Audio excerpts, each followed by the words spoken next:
सत्य श्री ओम सतनाम सत साहेब। हे सत्संग प्रेमियों, हे साध संगत, आज हम आपके सामने मूल बीजक जो कबीर साहिब द्वारा रचित है उसकी रमैनी नंबर 10 का वर्णन करेंगे, चर्चा करेंगे। कबीर साहिब इसमें क्या कहना चाहते हैं उसको समझाएंगे। यह तो हम बार बार आपको बताते ही हैं कि कबीर साहिब बाहर किसी व्यवस्था का वर्णन नहीं करते, समर्थन नहीं करते और मानते भी नहीं हैं। वह तो अपने आप को अंतर्मुखी होने की प्रेरणा देते हैं और आत्मा को ही परमात्मा मानते हैं और साधक को उसी आत्म स्वरूप में रम जाने के लिए प्रेरित करते हैं। इस रमैनी में भी पीछे 8-9 जो रमैनियां थी उसमें बाह्य कर्म कांडों के ऊपर कबीर साहिब ने कहा है, कटाक्ष किया है। उसी कड़ी को आगे बढ़ाते हुए इस रमैनी नंबर 10 में भी मन के बारे में बताया गया है कि किस प्रकार मन ने सभी को बांधे हुए है और मन ने देवलोक तक अपने वश में कर लिया है। इस मन के क्रियाकलापों को लोग माया कहते हैं, जबकि मन अपने स्वयं में है, मन हमारा है और हमारे द्वारा ही ये सब लीला रची जाती है। तो रमैनी नंबर 10 में क्या कहते हैं? राही ले पिपराई बही, करगी आवत काहू न कही, आई करगी भो अजगूता, जन्म जन्म यम पहिरे बूता, बूता पहिरे यम कीन समाना, 3 लोक में कीन पयाना, बांधे ब्रह्मा विष्णु महेशु, सुर नर मुनि ओ बांधु गणेशु, बांधे पवन पावक और नीरू, चांद सूर्य बांधे दो बीरू, सांच मंत्र बांधे सब झारी, अमृत वस्तु न जाने नारी, अमृत वस्तु जान नहीं, मगन भया सब लोय, कहे कबीर कामो नहीं, जीव ही मरण न होए। तो कहते हैं राही ले पिपराही बही, करगी आवत काहू न कही। राही ले पिपराई बही, पिपराई पीपल के जो पत्ते हैं उन पत्तों की उपमा मन को दी गई है कि हमारा मन पीपल की पत्ते की तरह चंचल है।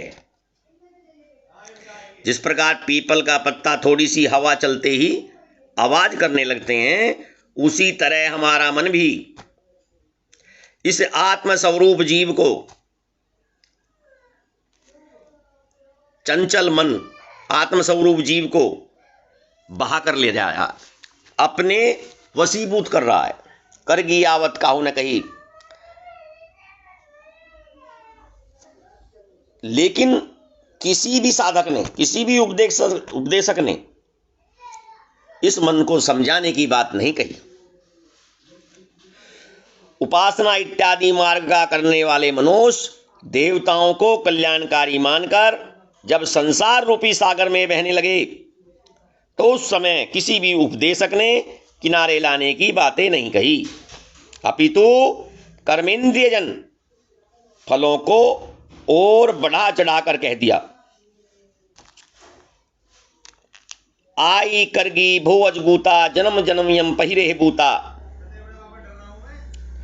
इससे उपासकों को अधिक आश्चर्य हुआ और बार बार उन्हीं के अधीन होकर उनके ही स्वांग में रम गए। जन्म जन्म यम पहिरे बूता, यहां यम का मतलब यमराज से नहीं है, यम यह मन है। मन को कहा गया है कि जन्म जन्म तक मन पहिरे बूता, इस मन के वशीभूत होकर, मन के साहस के वशीभूत होकर जन्म जन्म, बूता मतलब साहस, जन्म जन्म तक यह मन हमारे परेशान करता रहा है। इसी के कारण हम जन्म जन्म तक भटकते रहे हैं। आई करगी भो अजगूता, जन्म जन्म यम पहिरे बूता। उपासकों को अधिक आश्चर्य हुआ और बार बार उन्हीं के अधीन होकर उनके ही स्वांग में रम गए। जो मन ने अपना माया जाल फैलाया है उसी के स्वांग में रम गए, अर्थात वासना रूपी माया अपने हृदय से ही उठी और उसने जीवों को ढक लिया। भूता पहरे यम कीन समाना, तीन लोक में कीन पयाना। मन ने अपने पराक्रम से स्वांग रचकर सबको अपना लिया, तीनों लोकों में अपना साम्राज्य सरलता से फैला लिया और तीनों लोकों में अपना साम्राज्य स्थापित करके स्थित हो गया।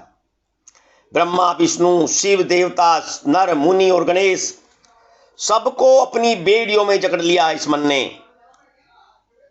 तब प्राकृत नरजीवों की बात ही क्या है।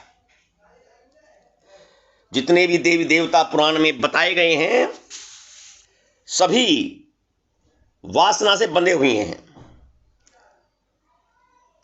सभी मन के वशीभूत हैं, मन के बंधन में बंधे हुए हैं। हवा अग्नि जल चंद्रमा और सूर्य अपने प्राकृतिक नियमों से बंधे हैं। कर्म फल भोग सत्य विचारहीन होने से सच्चे जीवों को असंख्य मंत्रों में बांध डाला। जो लोग किसी कल्पित पति को मानकर उसकी पत्नी होने की धारणा बना रखे हैं वे नारी बने लोग निज अमृत स्वरूप का बोध समझते ही नहीं हैं, अपने निज स्वरूप के बारे में जानने का प्रयास ही नहीं करते हैं। बांधे पवन पावक और नीरू, चांद सूर्य बांधे दो बीरू, साच मंत्र बांधे सब जारी, अमृत वस्तु न जाने नारी। सब कल्पनाओं में बंधे हुए हैं, मन की कल्पनाओं में, और अमृत वस्तु यानी अपना आत्म स्वरूप उसके बारे में जानने का प्रयास ही नहीं करते, समझते ही नहीं है। अमृत वस्तु जाने नहीं मगन भया सब लोय, कह कबीर कामो नहीं जीवई मरण न होय। साहब कहते हैं कि मनुष्य इस बात को समझ नहीं पाते कि जीव का निज स्वरूप चेतन ही है। वे पांचों विषयों तथा मन की कल्पनाओं में डूबे रहते हैं, मगन भया सब लोय, और जो उनके लिए विष के समान है। यदि जीव के स्वरूप में कोई कामना नहीं है तो उसका कभी नाश नहीं होता। कहे कबीर कामो नहीं जीव ही मरण न होए। कबीर साहिब कहते हैं कि जिस जीव के मन में कामना नहीं है उस जीव का मरण नहीं हो सकता, उस जीव का कभी मरण नहीं होता, कभी नाश नहीं होता। अर्थात सिद्धांत रूप से जीव अमृत है और व्यवहारत है कामना रहित ही अमृत है। कामना से रहित हो जाना ही अमृत है और सिद्धांत रूप से तो जीव अमृत ही है, शुद्ध स्वरूप है। सत श्री ओम, सतनाम, सत साहिब।